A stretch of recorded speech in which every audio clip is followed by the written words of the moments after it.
In this series, I have been modeling the desert city of Kharid. This is often the second or third city new old school RuneScape players will encounter. In this episode, I will be completing this model and going over some of the modeling process as well as the interesting lore of this city. In case you've forgotten, or this is your first time on the channel, the scale of this model is a tiny 1 to 192, and it will encompass the majority of the city, being 72 tiles wide and 80 tiles long. In other words, 1/4 inch by 1/4 inch tile on the model would represent a 4 foot by 4 foot tile in game, which I established in the first Tile Accurate series where I built the iconic town of Lumbridge. If you haven't seen that model yet, be sure to check that one out as well. I began as usual by cutting out the various pieces to make up the palace using my hot wire foam cutter.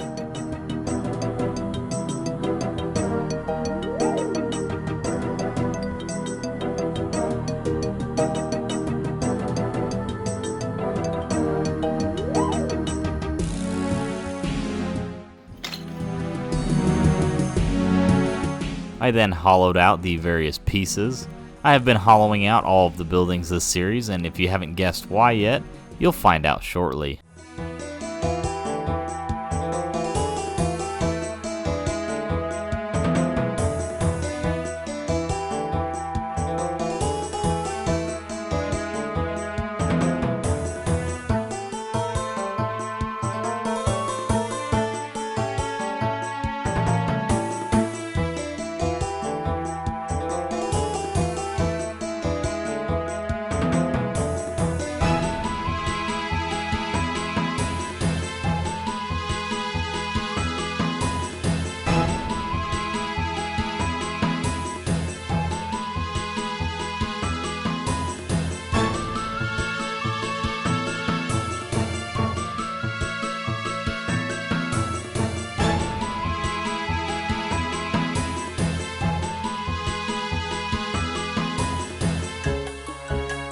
To finish the roof, I cut several strips of XPF foam and glued them to the perimeter to make up the parapet of the adobe palace.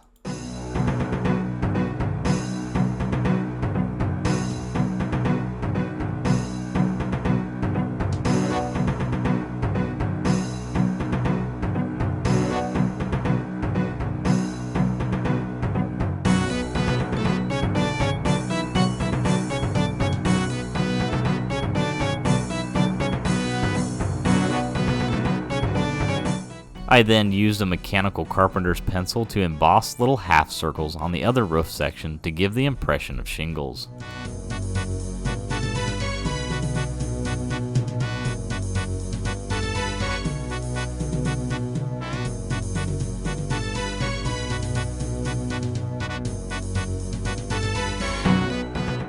I then marked out the doors and cut the windows out. The city of Kharid is ruled by Prince Ali's father, the Emir, who players don't get to see as he has retreated to his private chambers due to age and poor health. Chancellor Hassan can be seen governing in his stead after Prince Ali was kidnapped. Recently, the Emir acquired the Duel Arena, which lies just northeast of the city, and renamed it Emir's Arena.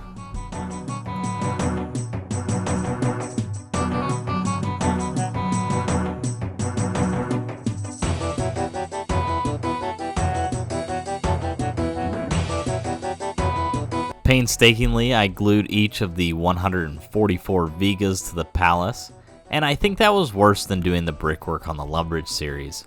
Nevertheless, it's safe to say I probably won't be doing another desert city again for quite a while.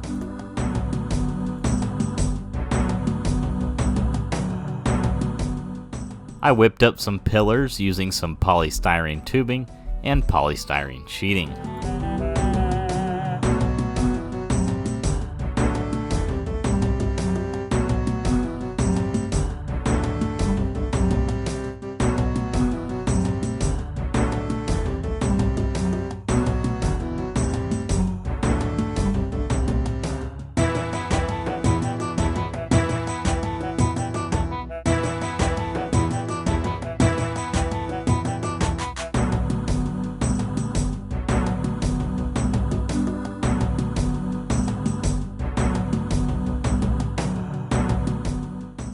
It was time to give the model a generous coating of Mod Podge to help seal and protect the foam, as well as lock in the embossing on the roof. Once that had dried, I went ahead and coated the whole building in an off-white and based the roof gray to get it ready for dry brushing.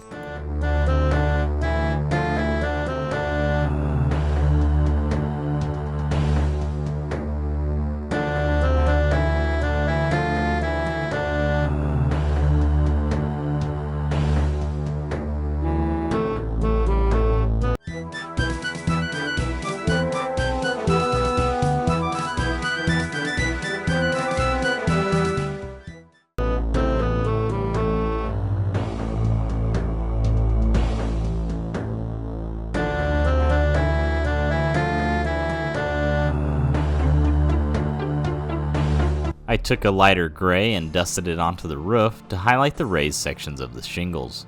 This painting technique is known as dry brushing, and it is a very popular painting technique amongst hobbyists. I've actually used it in every model video so far on the channel.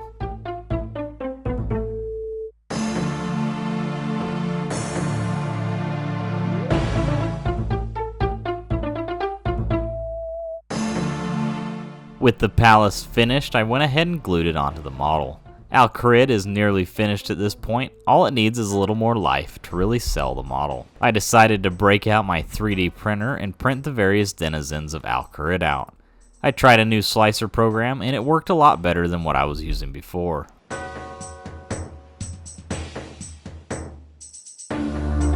I temporarily glued everyone to a scrap piece of foam, so I would have something to hold on to, and gave them a quick coat of black primer before carefully painting them with a tiny brush.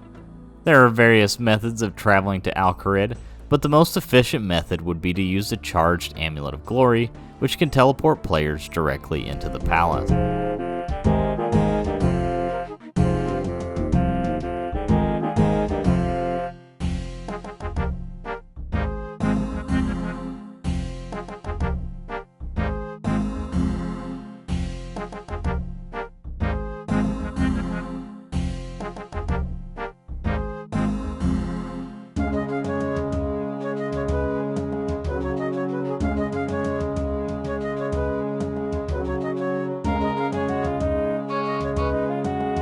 With everyone painted, it was time to add them to the city. Some notable characters include Ali Morassane, the Gem Trader, the Silk Trader, Captain Dalbur, Salim, Aisha, the Tool Leprechaun, and Big Red Japan. Captain Dalbur is a gnome glider pilot that can ferry players to a variety of locations. Depending on whether or not you have completed the quest beneath Cursed Sands, there will be either Osman or Salim just north of the palace. They can sell players replacement Karis or Karis partisans. Aisha is the gardener near the cactus patch, and players can pay her to watch over their cactus crops. Lastly, you'll notice the NPC that is standing on the roof. This is Big Red Japan, and he is at the end of nearly every rooftop agility course. He was actually modeled after the player who designed the rooftop courses.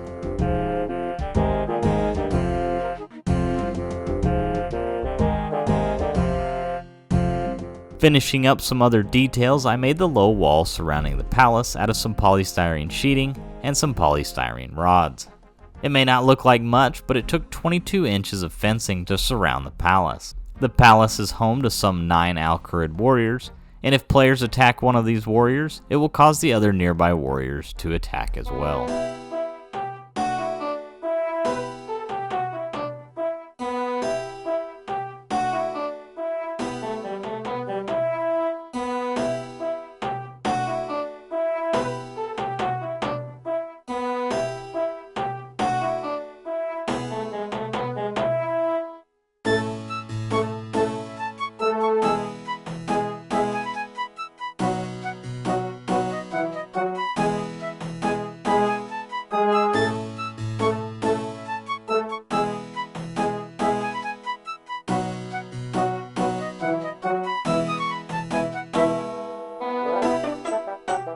At long last, I can reveal the reason I have been hollowing out each of the buildings around Kharid, to make room for the LED lights.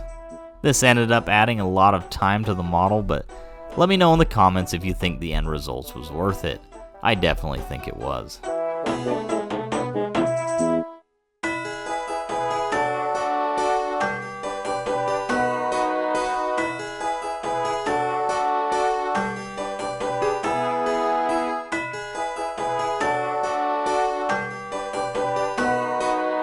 So after much experimentation, I have finally figured out how to make the agave plants that you see around the city. If you haven't noticed yet, I haven't been putting them in, and that was because I hadn't quite figured out how to make them look good enough yet. But anyways, I took a regular old piece of printer paper and cut it into a jagged pattern before rolling it up and gluing the stem together.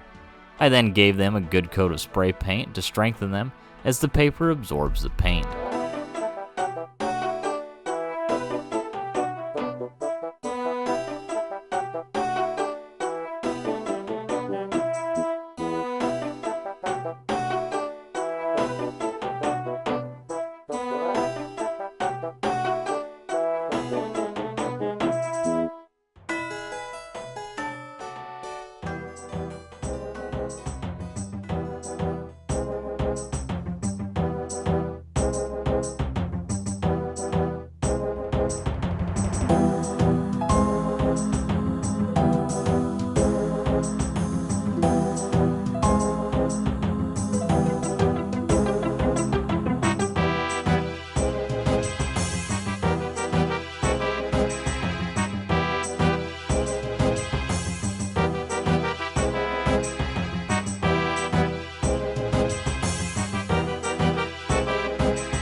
With all of the vegetation finished, there was only a couple more details that needed to be added before I could chalk this model up as being finished. I had a scrap piece of ebony laying around from a pen I had made, and I thought it would make a cool fountain, so I quickly turned one out on my wood lathe.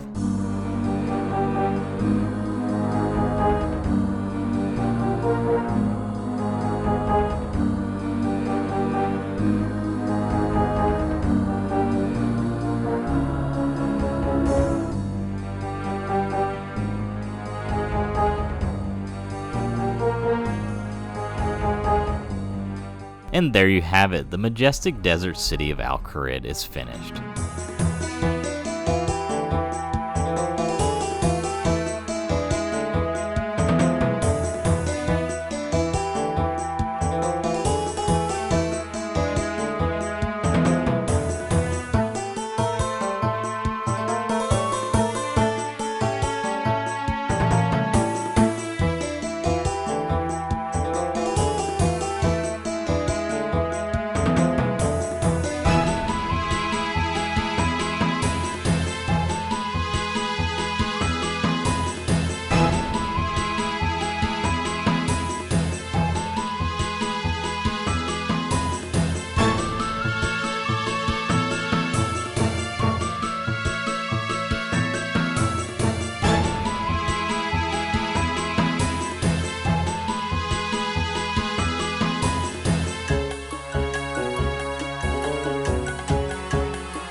I had a lot of fun building and figuring out the various challenges involved in this model. I also really like the way the city looks at night.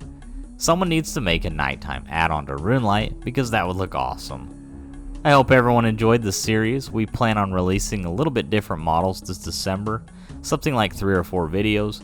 But don't worry, I already have the next tile accurate city in the works, so make sure to subscribe so you don't miss out on that in January or early February. Don't forget to like and subscribe, and be sure to check out the videos I have releasing next month. Thank you all for the encouraging comments and support.